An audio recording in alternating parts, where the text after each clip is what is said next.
तरह का आशीर्वाद मुझे यहाँ की जनता दे रही है। आज अभी जहाँ हम इस स्थान पे खड़े हैं दूनी में 10:30 बजे का सुबह का यहाँ टाइम था। मुझे लगता है शायद 3-4 यहाँ बज गए हैं और शायद हमारा जो लास्ट अंतिम जो पड़ाव है वो तो रात को 2 बजेगी या 12 बजे 2 बजेगी। पहले ही दिन एक संकल्प ले लिया आपने, क्योंकि राजनीति में संकल्प जो है वो बड़े होते हैं। और आप, मैं देख रहा हूँ कि पैरों में सूजन भी नजर आ रही है। मेरी पत्नी भी साथ है, उन्होंने भी इसकी तो ये क्या परिवार ने संकल्प लिया है? मेरी पत्नी ने, मैंने संकल्प लिया है। हमें 25 साल राजनीति में मुझे हो गए, सामाजिक जीवन और राजनीति में काम करता हूँ। बहुत मेहनत की, बहुत लोगों को धोखा, लेकिन जो सोचा उतना मिला नहीं। मन टूट गया।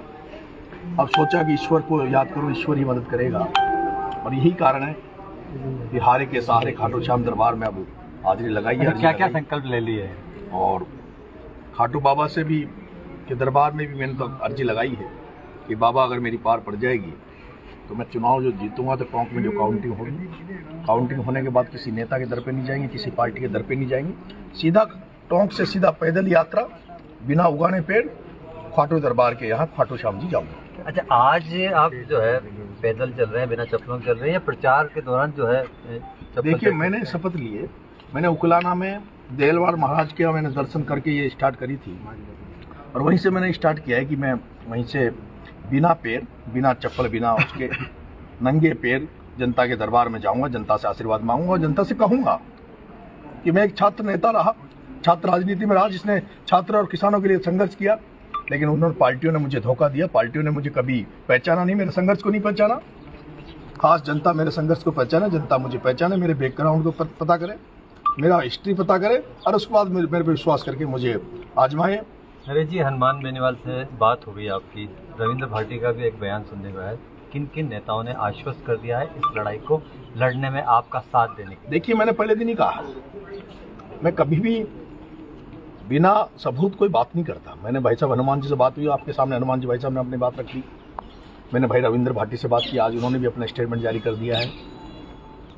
मेरी राजकुमार रोहत और चंद्रशेखर के मामले में भाई साहब हनुमान जी बेनीवाल की उनसे बात हो रही थी और जल्द ही ये दिवाली के बाद हम इस चुनाव प्रचार को रंग देंगे। ये तो केवल आज तो केवल देव दर्शन के माध्यम से जनता का भी आशीर्वाद मिल जाए, देवताओं का भी आशीर्वाद मिल जाए, इसलिए हम यहाँ पे आए हैं। दिवाली के बाद हम मुख्य रूप से प्रचार प्रसार में लगेंगे, अभी क्योंकि 28 का लास्ट डेट है।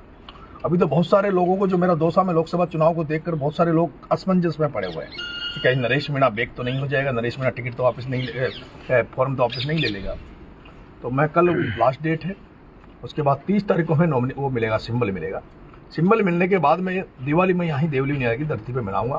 दिवाली पर मेरा मन है कि मैं अकेला ही जो भी बड़े शहर हैं, जैसे देवली कस्बा है, कस्बे की प्रत्येक व्यापारी की दुकान पर ढोक दूंगा। वहाँ की प्रत्येक चाय थड़ी, जितने भी वहाँ पे मकान है, हर घर पे जाके देवली में मैं ढोक देके और दिवाली का देवली में ही दिवाली मनाने का मन है। नरेश मीणा आजकल भावुक बहुत हो रहे हैं जी। एक आक्रामक छवि जो है, बुलंद आवाज जो है, कहीं भावुक हो जाती है। आखिर जो है ज्यादा टूट गए हैं, यही मान लीजिए। मेरे पास बहुत ताकत रही है शुरू से, मुझे यूथ का बहुत सपोर्ट रहा है और मैंने बस 23 मुकदमे लगे हुए। 23 मुकदमे खाने का मतलब, जेल जाने का मतलब ये तो नहीं है ना कि मैं डरता तो नहीं है। और जब मेरे पास इतनी ताकत हो, मुझे जेल जाने से नहीं डर नहीं लगता हो, तो मैं जमीनों पे भी कब्जे कर सकता था, मैं गलत काम भी कर सकता था, मैं उसका दुरुपयोग भी कर सकता था ताकत का, लेकिन मैंने दुरुपयोग नहीं किया। आज भी मैं जयपुर में किराए के मकान में रहता हूँ, मैं अपने घर में से कमा के लाता हूँ, मेरे खेती बाड़ी से कमाता हूँ, मेरा पेट्रोल पंप वहाँ से कमा के लाता हूँ और मैं जयपुर में आके खर्च कर जाता हूँ। टूट गए, अब मेरे बच्चे परेशान हैं, मेरे घर वाले परेशान हैं, कब तक बर्बाद रहूँ इस राजनीति।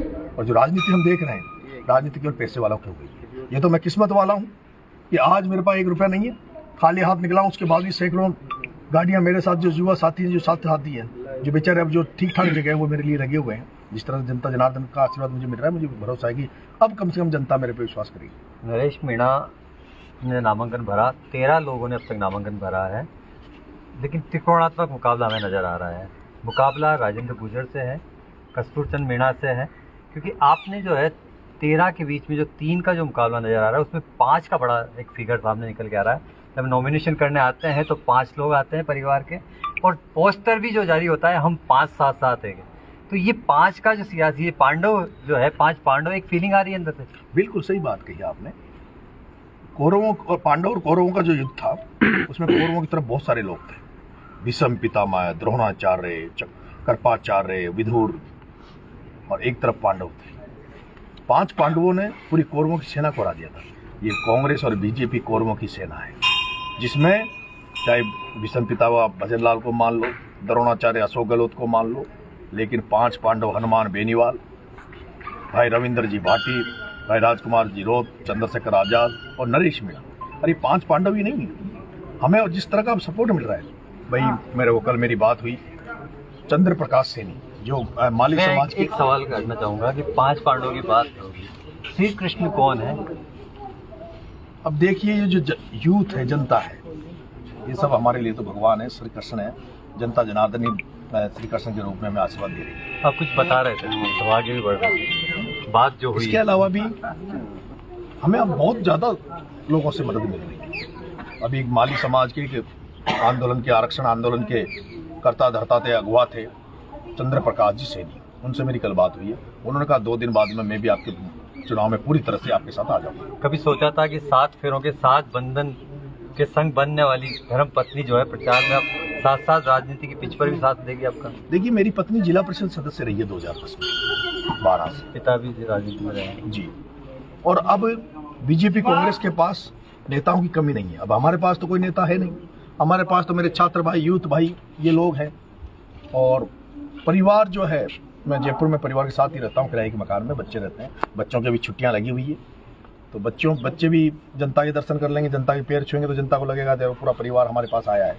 तो कहीं कहीं से मैं, ये प्रचार का दौर शुरू होगा, दिवाली मनाएंगे जनता के बीच में, लेकिन अब सबसे महत्वपूर्ण बात यह है कि जनता के दिलों पे नरेश मीणा राज करने की कोई खास रणनीति लेके आया है कि जनता जो है नरेश मीणा की बात को सुने, समझे और उसका साथ दे। देखिए, मैंने 25 साल मुझे बिना पद बिना ओहदे के रहते हुए हो गए। मैं किसी पद पे नहीं रहा, ओहदे पे नहीं रहा जिसकी दम पर मैं किसी की मदद कर पाऊँ। मेरी तो कोई सिपाही भी नहीं सुनता। और जो हालात है आप सबके सामने है, और ग्रामीण एरिया में 3-4 जगह मेनली जनता को काम पड़ता है। जनरली थाने में काम पड़ता है, तहसील में काम पड़ता है, बिजली घर में काम पड़ता है और पटवार घर में काम पड़ता है। और इन चारों जगह पे नेता बंदी लेते हैं। इस तरह के इस जो ऑफिशियल जो भ्रष्टाचार होता है, इसको खत्म करेंगे। मैंने यहाँ बजरी का एक बड़ा कारोबार यहाँ पे बड़े नेता करते हैं। जिन नेताओं के बजरी माफियाओं से संबंध है, जिन बजरी माफिया को एमएलए सांसद संबंध, उनके तो ट्रक चलते हैं, डंपर चलते हैं, जेसीबी चलती है। और एक आम किसान को, एक साधारण परिवारों के व्यक्ति को अगर अपना मकान बनाना, अपने घर में बजरी चाहिए तो उसको एक ट्रॉली बजरी नहीं मिलती। यहाँ मैंने देखा, यहाँ बिशलपुर का डैम है बड़ा, यहाँ से पानी, अरे वाह बेटा, यहाँ पे एक बिशलपुर का डैम है, पानी जयपुर जा सकता है, अजमेर जा सकता है। और देवली उनियारा में कई गांव ऐसे देखे जो अभी भी पेयजल के पानी के लिए तरस रहे हैं। कई खेत ऐसे जो नहर के पानी को ढूंढ रहे हैं। इन सारे लोगों के लिए मैं लड़ूंगा। आपने देखा होगा, मैंने 12 में किसानों के लिए आंदोलन किए, और जिस तरह से मैंने किसानों के लिए आंदोलन किया वहाँ उसका बहुत ज्यादा फायदा किसानों को मिला।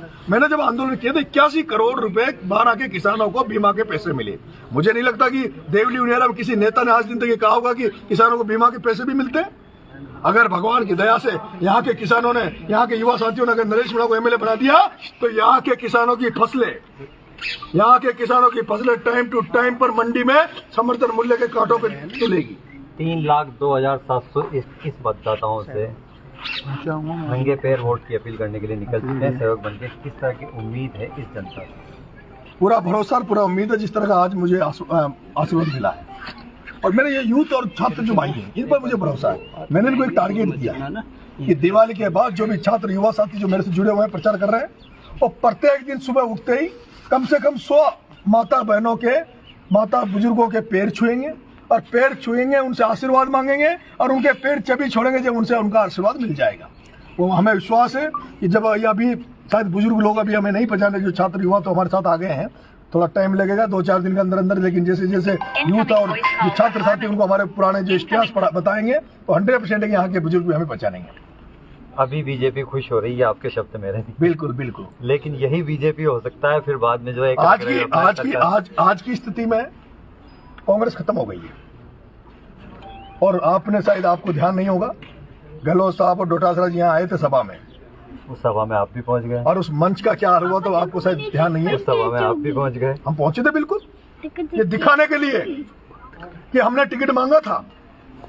बिना तैयारी के आपके यहाँ देख लो, गहलोत साहब को दिखाने गए थे, डोटासरा जी को दिखाने गए थे कि ये जिस सभा में आप आए हो उसी सभा में से नरेश मीणा अपनी भीड़ ले आता है, अपने समर्थक ले आता है। जिस सभा में अशोक गहलोत साहब आए, डोटासरा आए, वो सभा पैसों की दम पर बुलाई गई भीड़ थी। और जब नरेश मीणा वहां पहुंचा और जब उनको पता लगा कि नरेश भी यहाँ है, और जब मैंने वहां उनकी पोल खोली टिकट देने वालों की, सारी भीड़ आधी भीड़ उसमें से उठकर नरेश मीणा के साथ चल दी। पूरा देवली उनियारा में बीजेपी कांग्रेस को कार्यकर्ता नहीं मिलेंगे। और मैं बता देना चाहता हूं, जैसे जैसे हम आगे बढ़ेंगे, ये बात सही है, टक्कर हमारी राजेंद्र गुर्जर से रहेगी, लेकिन जीत का मार्जिन भी बहुत बड़ा रहेगा। जिस तरह से रविंद्र भाटी का जीत का मार्जिन था, जिस तरह राजकुमार राउत का मार्जिन था, उसी तरह बड़ा मार्जिन से चुनाव। कहीं ऐसा तो नहीं कि राजेंद्र गुर्जर भी चप्पल में चलते तो आपने सोचा कि मैं तो चप्पल भी उतार देता? मुझे ध्यान नहीं, मैं ज्यादा उनके बारे में ज्यादा पता नहीं। मुझे इतना पता है राजेंद्र गुर्जर के बारे में कि वो भारतीय जनता पार्टी से यहाँ टिकट लेके आए। इससे पहले वो बीजेपी से एमएलए रहे, पर यहाँ पिछली बार कर्नल किरोड़ी लाल जी भैंसला के बेटे विजय भैंसला जी चुनाव लड़े थे, और विजय भैंसला जी जब भारतीय जनता पार्टी से टिकट मिले थे तो राजेंद्र गुर्जर कहीं भी जनता को नजर नहीं आया था। लोग तो ये भी कहते हैं कि जब कर्नल साहब का बेटा विजय भैंसला यहाँ से चुनाव लड़ रहा था तो कई समाज के सीनियर लोग, बुजुर्ग लोग उस विजय कर्नल साहब की लाल पगड़ी की लाज रखने के लिए उस लाल पगड़ी के साथ विजय भैंसला इस राजेंद्र गुर्जर के घर गए थे, और सुनने में आया कि इसने उस लाल पगड़ी का भी अपमान किया था, विजय भैंसला का अपमान किया था। आप वोट क्या विजय भैंसला का साथ मिलने जा रहा है? देखिए, वो बीजेपी में है और मुझे लगता है संपर्क में है। मुझे लगता है कि जो अपमान उनका हुआ, उनका जो आपकी बात हुई है? नहीं, मेरी कोई बात नहीं। उम्मीद कर रहे हैं कि बात हो? बिल्कुल उम्मीद है, वो उन सबका आशीर्वाद मुझे मिलेगा। प्रभुलाल सैनी जी का जो अनादर हुआ उसका आशीर्वाद मुझे मिलेगा।